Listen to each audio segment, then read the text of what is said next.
Okay.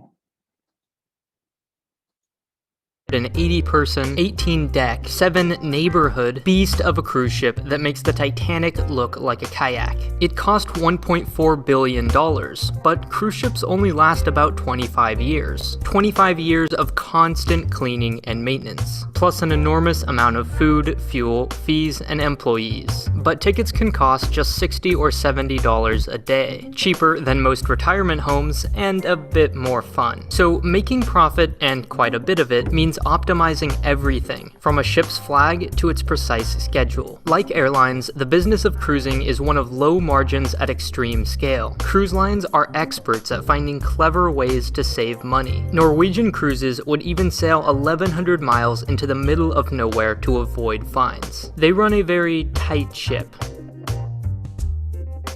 Cruises can be long, short, salty, or not, but they all fall under 3 basic categories. Mainstream cruise lines optimize for scale. They sell lots of tickets for not a lot of money, sometimes even at a loss. The average ticket sells for $1,293, but costs the company even more in food, fuel, wages, marketing, and lots more. If everyone left their wallet at home, these cruise lines would go out of business. But the average person spends $429 on board. They're the perfect captive audience. When your only choices are Pepsi or seawater, they can pretty much guarantee your purchase. Casinos, spas, shopping, and drinks are key to making profit, and why you can't bring your own. And since everyone walks from cabin to dining room at least once a day, that's where they place lounges, bars, and casinos. There's no avoiding them. Premium lines are just the opposite. They make most of their money up front. The no screaming kids on board tax means they can spend more time in ports. And luxury ships may only hold a few hundred passengers, but each pays more than enough to make up the difference. All 3 categories serve very different markets, so a good company catches them all, which is why so many brands are owned by just 2 mega corporations. Carnival owns Holland America, Princess, P&O, and Costa, even an airline at one point. And Royal Caribbean owns Celebrity and Azamara. This way, something like Costa Concordia doesn't damage the rest of the company's reputation. When a ship reaches the end of its life, they can just hand it down to one of their other brands with lower standards. And a cruise ship is a vacation machine, but it can never take a vacation. November to April is when cold Americans escape to the Caribbean, but keeping that many ships there all year round would be extremely costly. So is moving around empty ships from one region to another. So they don't. When Caribbean ships switch to Europe in April, they sell repositioning tickets, a one-way 2-week cruise from Florida to, say, Amsterdam. This way, the ship is always making money, and when one cruise ends, the next begins. Turnaround day is a miracle of coordination. In less than half a day, 6,000 people exit the ship, and a hotel, restaurant, theater, laundromat, and theme park clean and reset as if nothing ever happened. When the ship arrives back at port early in the morning, the clock starts ticking. While passengers sleep, all their luggage must be carried ashore.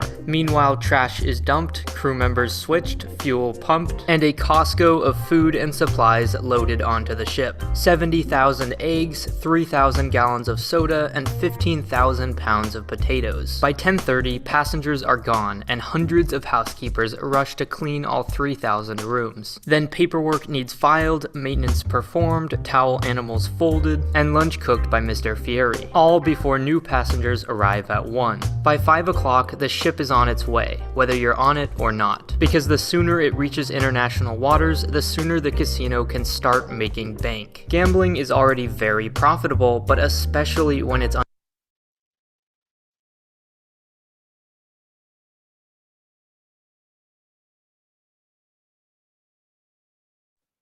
That's enough for today. So if you have a time to see more afterward, it can be interesting.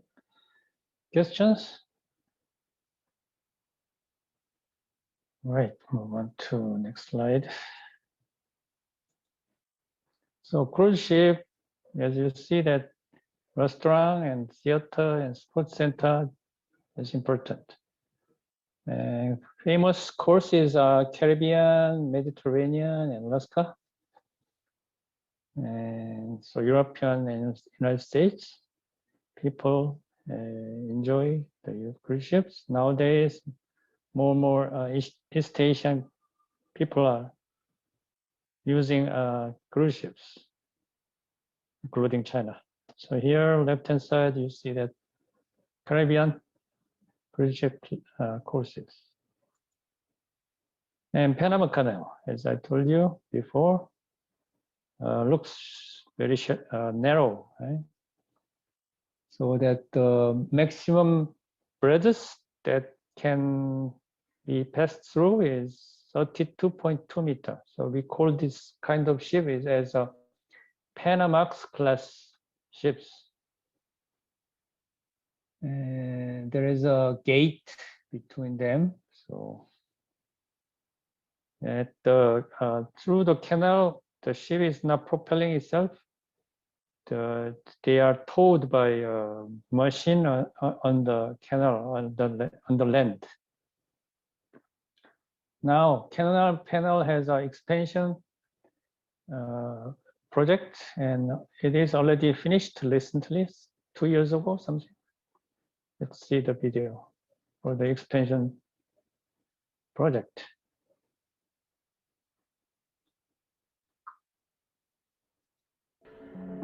안녕하세요. 싹스업 창업자 이영주입니다. 저는 어렸을 때부터 축구 양말을 Panama Canal celebrates 100th anniversary. The expansion of the Panama Canal, aimed to be completed by June 2015, will open up the 81-kilometer channel to even bigger vessels. The canal currently uses locks to raise ships 26 meters above sea level. Water from the artificial lake enters by gravity into locks and causes ships to rise. The ships then travel through the artificial lakes and channels until they reach the locks to the sea on the other side. 2 new sets of locks are being constructed to supplement the already existing locks at the Atlantic and Pacific entrances of the channel. The new locks will be larger but use less water than the existing ones. Nearby basins will recycle the water from the locks as they are emptied and use the water to partially fill the locks when another ship passes through. Water from the canal's lakes will also be used to fill the locks. The new locks will be able to handle ships that are longer, taller, and wider. Per ship cargo capacity will nearly triple, from the current roughly 4,500 standard container limit to roughly 12,000 standard containers. These changes will make the Panama Canal more competitive with the alternative Suez Canal route, which currently accommodates much larger ships.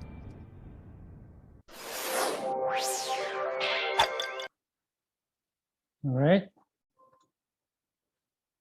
So then we go on to research vessel or exploration ship. This is also another Japan ship. It's saying the ton, the weight of the ship is 57,000 tons. Length is 210, and breadth is 38. It's not so big ship. But there is a person of 150 person on board because it's a research vessel. And then there is no drilling depth is shown here. But anyway, it is drilling kilometer of depth of the seabed using this drill tower. And this is an oceanographic research ship. So number 1 is a navigation bridge. Number 2 is public space, food service, scientific equipment. Number 3 is accommodation. And the others are, engine room is 7. So this is only for scientists who is doing scientific research and investigation. So 1 to 3 is the most important area.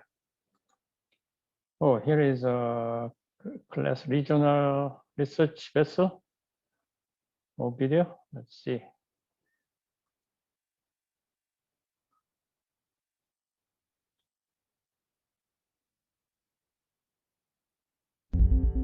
% of the Earth is covered by the ocean, and the ocean interacts with the atmosphere and the land. Those interactions control the world we live in.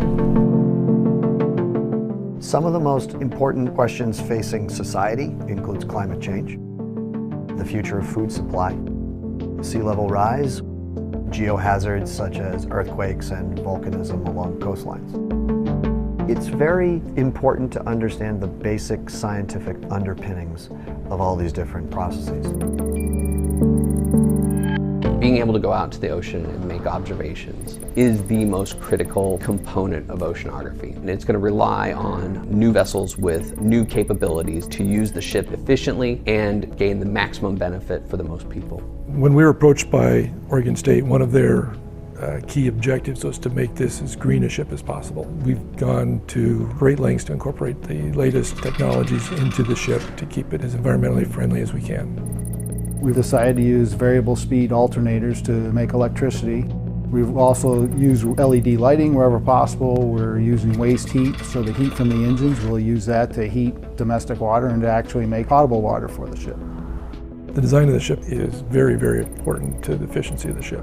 And so we went to great lengths to make this as low a resistance hull as we could, in keeping with the desires of the scientists to have bubble sweep down minimized for the performance of their instrumentation. Part of the design has been to incorporate a U-tube anti-roll tank.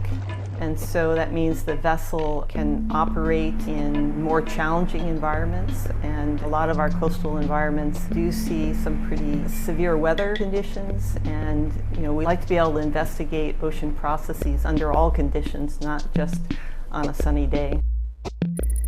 We've got a double articulating A-frame, which will allow the vessel to pick up pretty large packages. The launch and recovery system will be designed so that it can put the CTD almost down to water level. They have a centerboard where they can change out some of their transducers. They also have a pretty extensive transducer array. There's always, for this project, been a drive to collect as much data as possible and as continuously as possible. Data presence is providing real-time data to enable virtual participation to researchers and stakeholders on the shore. So we've got a team assembled that are developing the technologies to enable this. And in terms of moving forward in the 21st century, that's very exciting. And that's where we need to be. The layout was designed to balance people's habitable enjoyment versus the practical requirements of why they're at sea. And every detail on these ships has been scrutinized against the practicality of being underway, doing science at sea. So we put a lot of thought into creature comforts and habitability issues, making sure that they ride well, making them places that people want to be. I really am passionate about what it is to be on a research vessel. It's a really special opportunity for a scientist, not only to do your science, but to be in a community at sea. I would hate to lose that.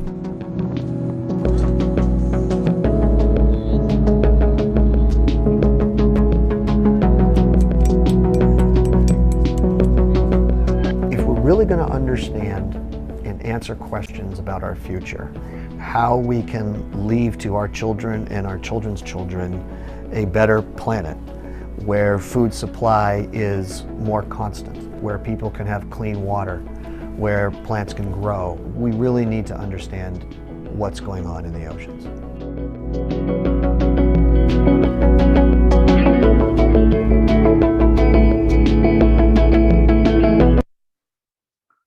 Right. So interesting, eh? Question? Professor, what is the water ballast mean? Water ballast.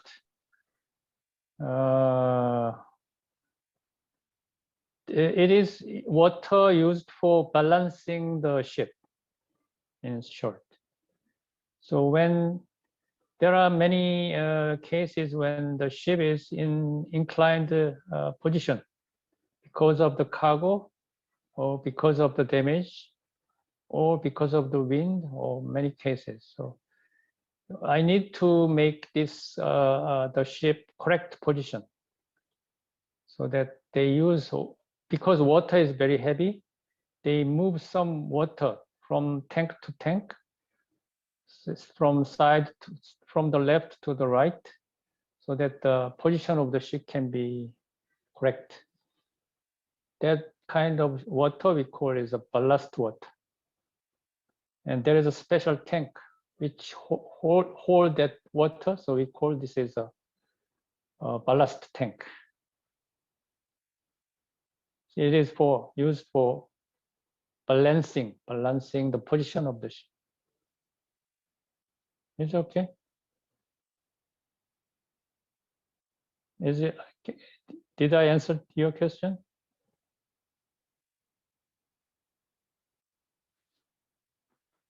You may be muted. All right, let's go on to drill ship. And drill capacity is saying that 11 kilometers below the water. Right? That is 35,000 feet drilling capacity. And one thing important is the dynamic positioning, so that while drilling the long distance, the ship should stay the correct position. Otherwise, the drill pipe can be break.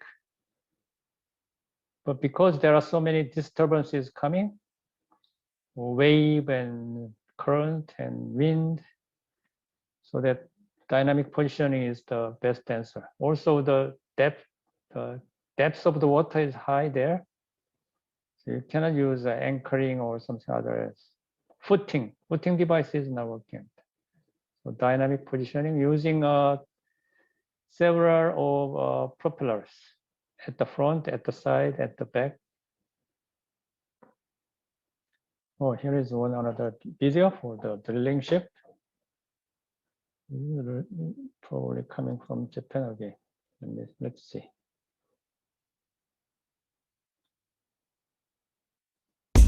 완벽한 면도를 위해 남자들은 이렇게 했습니다. 이제 질레트로 부드럽게 플렉스. 턱선을 따라 반응하는 질레트 최상의 밀착 면도로 깔끔하게. 아직 안 써보셨어요? 질레트 플렉스볼.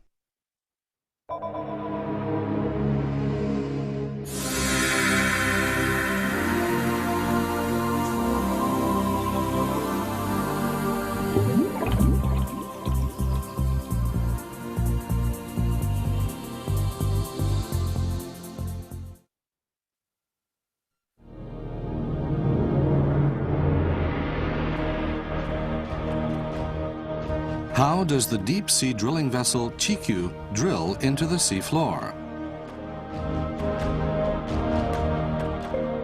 When the vessel arrives at the drilling site, it receives a satellite signal that helps the vessel move into the exact position required. The vessel has 6 propellers that rotate a full 360 degrees and keep the vessel in one position, preventing it from drifting due to the wind, waves, or sea current. First, the conductor pipe is installed. As the drill pipes are connected, the conductor pipe and guide are run down to the seafloor. After the conductor pipe penetrates the seafloor, the drill pipe is released and pulled back to the vessel. A large drill bit connected to the bottom of the drill pipe is run down to the seafloor. The drill bit is led down to the bottom of the hole through the conductor pipe.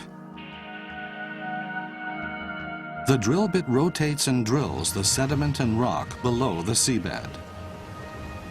Seawater is sprayed from nozzles on the drill bit to raise the cuttings to the seafloor. After drilling several hundred meters, the drill bit is pulled back to the vessel. A casing pipe, about 50 centimeters in diameter, is set into the drilled hole to keep it from collapsing.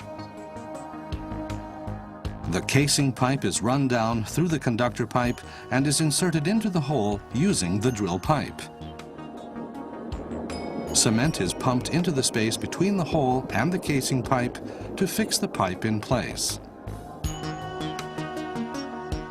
After cementing, the drill pipe is released and pulled back to the vessel. The Chikyu is equipped with the riser system in order to drill into the earth even deeper. As the riser pipes are added one after another, the blowout preventer is run down to the seafloor.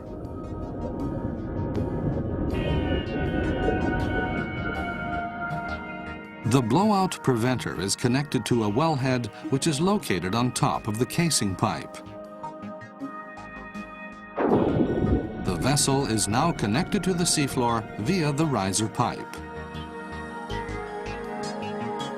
A drill bit, smaller than the one first used, is run down through the riser pipe and casing pipe.